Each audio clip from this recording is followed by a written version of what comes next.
Como é que você visualizou todo esse processo da Preta Gil? Você acha que ela já descobriu tarde? Você acompanhou toda essa história, que infelizmente acabou com o falecimento dela? Exatamente. Então, ela descobriu tardiamente, quando ela fez a colonoscopia, que é o exame de imagem que as pessoas devem fazer logo após os 42 anos, como exame de prevenção, você tendo queixa digestiva ou não, é um exame de rastreio, como a mamografia, que a mulher deve fazer.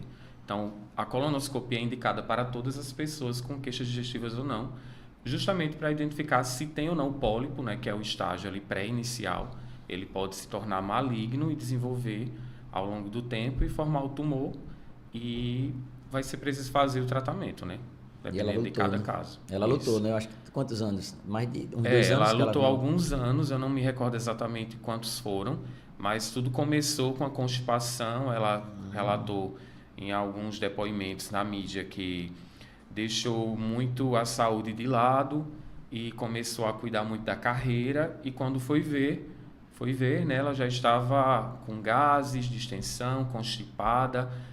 O intestino estava gritando, em outras palavras, estava pedindo socorro, mas ela não deu atenção. Então, quando a gente apresenta essas queixas, a gente tem que identificar o que é que está causando. E é por isso que hoje já tem nutricionistas como eu, especialista em saúde intestinal, e também a ajuda do médico, que é o gastroenterologista, que é o profissional adequado também para fazer a avaliação e propor o melhor tratamento. Então, sentiu algum desses sintomas, tem que pedir ajuda o quanto antes, porque Isso. se for descoberto o quanto antes, eu acho que o tratamento vai ser melhor, né? Com certeza, e vai evitar que aquele câncer ele progrida, tenha metástases, né? E leve o paciente a óbito. É isso. Você acompanhou também, Ludi, esse processo? Acompanhei. Infelizmente, Até né? a minha mãe comentou comigo em casa, aí eu parei pra ver o que tinha acontecido e essas coisas, né? E se tocando nesse assunto de intestino, tem muita gente que fala que até é o segundo cérebro, sei lá, alguma coisa relacionada a isso, para você ver a importância do intestino. E outra coisa, com o estilo de vida cada vez mais corrido, as pessoas às vezes comem qualquer coisa. Exato. Em relação a essa questão de dizer do intestino cérebro, é um eixo que existe. A gente tem o nervo vago, que é uma via de comunicação que comunica o cérebro da gente com o nosso intestino. E aí muitas pessoas têm disfunção nesse nervo. E além disso, 90% de toda a serotonina, que é o hormônio do bem-estar, do prazer, né, é produzido na nossa microbiota intestinal pelas bactérias. E vale enfatizar, Felipe, que a gente tem mais bactéria do que célula no nosso corpo. A gente tem mais bactéria. Então, só por isso, vocês veem a importância como essas bactérias elas influenciam na nossa fisiologia. Elas produzem substâncias que vão atuar no cérebro também, diminuindo depressão, diminuindo ansiedade, diminuindo vontade de comer doce, melhorando o comportamento alimentar das pessoas. Muita gente belisca muito porque tem desbiose, né? O que é desbiose? É o desequilíbrio da nossa flora, da nossa microbiota. Tem mais bactéria ruim do que boa. Aí começa a ter alguns sinais e sintomas também, as queixas digestivas, como a gente já falou. Mas é interessante porque o intestino está relacionado a muita coisa. Tipo, até medo, dá aquele frio na barriga, aquela coisa no... Tem muitos jogadores que eu fui atleta de futebol, tinha muitos jogadores que relatavam, tipo assim, vai uma disputa de pênalti. Aí, tipo, dava até dor mesmo assim, porque tava tão, né, naquela ansiedade ou preocupado em não bater o pênalti e não fazer o gol, enfim, que dava aquela dor. Inclusive, no outro dia, dependendo da situação da partida lá, o pessoal se queixava de dor no estômago, provavelmente no intestino, para você ver como... Isso acontece porque justamente devido a essa disfunção do nervo vago, e também porque o intestino e o nosso estômago são órgãos de choque emocional. Então, às vezes você recebe uma notícia que foi assim assustadora para você. Tem algumas pessoas que têm diarreia na hora, ou algumas pessoas prendem o intestino por dias, e é justamente porque o intestino ele digere as nossas emoções. Então, se a gente não tem não sabe lidar com os nossos sentimentos, com as nossas emoções, o nosso intestino ele vai sofrer. Então, o medo, a rejeição, a tristeza, a alegria, a felicidade, tudo isso acaba também afetando o nosso intestino, positivamente ou não, né? Então, dependendo de como está teu emocional hoje, teu intestino ele pode estar já sofrendo. Então, Jean, em tem relação isso. à Total estética, sentido. em relação à estética e performance, ele interfere também? Drasticamente, né? As bactérias do nosso intestino, elas ativam vias envolvidas com o metabolismo energético. Isso está comprovado em vários estudos científicos, revisões sistemáticas e meta-análises, ensaios clínicos feitos com atletas, né, com esportistas, mostrando que o atleta ele tem uma composição microbiana diferente. O que isso quer dizer, Jean? Que o atleta ele tem um intestino com bactérias diferentes de uma pessoa que não treina, para vocês terem noção. Então, como que afeta o metabolismo energético? As bactérias elas ativam as mitocôndrias.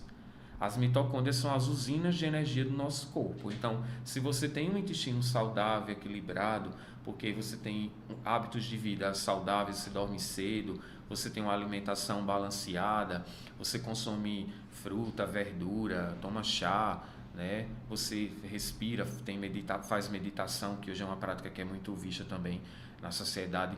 Tudo isso acaba tendo impactos profundos no intestino e modifica a sua microbiota, ou seja, modifica as bactérias que você tem.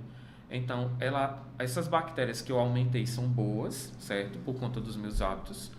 E aí o que acontece? Eu ativo as mitocôndrias que são as usinas de energia que a gente tem no nosso corpo inteiro. Todas as células do nosso corpo têm mitocôndria. Quando a gente faz uma sessão de musculação, a gente chega lá na academia com pouca mitocôndria. Quando você sai, você tem uma alta quantidade de mitocôndria. A mitocôndria é a principal usina de energia do corpo e é a principal organela responsável por queimar gordura. A gente só reduz gordura corporal quando a gente ativa as mitocôndrias. Não é só a questão de comer menos, fazer a restrição calórica. Isso é um detalhe. É uma adaptação metabólica que acontece no nosso corpo, tanto pelo treino. Então, eu treinei, saí agora há pouco da academia, estou aqui com o meu bíceps cheio de mitocôndria. Mas eu só vou conseguir levar aminoácido para esse músculo se eu tiver uma absorção boa no meu intestino, se as bactérias que eu tenho forem boas. Senão, eu não consigo transportar os aminoácidos do whey, de uma caseína, de uma creatina, até da alimentação. Eu não consigo transportar para o músculo se eu tenho mais bactéria ruim. Meu estilo de vida é ruim. Como é que eu vou ter? Né? Então, a suplementação pós-treino, tipo assim, você suplementar bem pós-treino é importante nesse processo que você explicou aí? Ela é importante dependendo de cada indivíduo, né? Temos estudos mostrando, por exemplo, que a suplementação de creatina no pós-treino é melhor, a suplementação com o whey protein. Ele é muito importante também para a construção muscular e para fornecer energia para o intestino. Quando você toma, por exemplo, uma medida de whey, você não está só alimentando os seus músculos, você também está fortalecendo a barreira do seu intestino. E quando você faz essa ingesta, cresce também lactobacilos, probióticos no intestino. Tudo que a gente come é imediato. Se eu comer agora uma maçã, vai crescer lactobacilos, bactérias boas. Mas se eu comer um hambúrguer ou um bolo cheio de açúcar, de gordura, imediatamente vai crescer bactéria ruim. Bactéria que causa doenças, câncer de cólon, retal, que causa ansiedade, que causa um medo, por exemplo, não é uma doença, né? Mas, enfim, até o meu emocional muda devido ao perfil de bactérias que eu vou construindo ao longo do dia com a minha dieta. Então, o que eu como pode estar relacionado também até com o medo que eu possa ter, se eu vou ter mais medo ou não, mais ansiedade em determinada situação ou não, o que eu como? Com certeza, porque ou você alimenta bactérias ruins ou alimenta bactérias boas.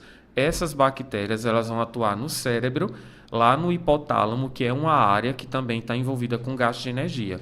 Os estudos também da nutrição esportiva, com foco no intestino, mostra que o hipotálamo ele também é ativado pelas bactérias, aumentando ou não o gasto energético do indivíduo.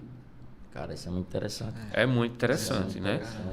Essas questões também de fome, de saciedade. Quem é que produz a leptina, a grelina? São hormônios que são produzidos, né, no nosso hipotálamo e também no nosso intestino. Então, quando você está com muita fome, talvez seja um desequilíbrio dos hormônios devido a uma disfunção intestinal que você tem. Muitas vezes um paciente que é constipado e ele começa a comer muito justamente devido ao perfil de bactéria ruim que ele tem no intestino dele, que está afetando os hormônios que controlam o nosso apetite. Então é problema puxando para o problema, né? Se ele se alimenta mal, consequentemente ele vai, né, ter mais bactérias ruins e vai querer se alimentar pior ainda, é isso? Exatamente. E até o que você escolhe comer tem muito a ver com o perfil de bactéria que você construiu ao longo da sua vida. Olha que legal, né? E quando a gente fala nisso, tem que lembrar que até os 3 anos de idade, a criança ela forma aquele perfil de bactérias que não vai mudar. Então, ela começa, por exemplo, a adoecer depois dos 3 anos de idade com problemas respiratórios, com doenças que ela vai desenvolver ao longo da vida, devido a um perfil de bactérias que ela formou até essa idade, que é o que a gente chama de identificação microbiana, uma assinatura, como se fosse um RG. Até os 3 anos de idade eu formei, não muda ali o meu RG, quando eu coloco lá o meu dedo, não muda. Ao longo do tempo eu posso mudar um pouquinho, na verdade, pelos meus hábitos, mas sempre vai ter ali, né? Aquela assinatura que vai prevalecer.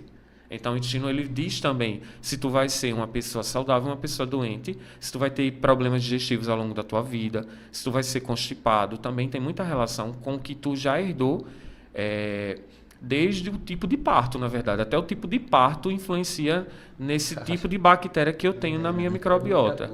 É muita coisa. A ciência da nutrição aí, com foco no intestino, tem cada dia desvendado muitos assuntos interessantes relacionados ao intestino.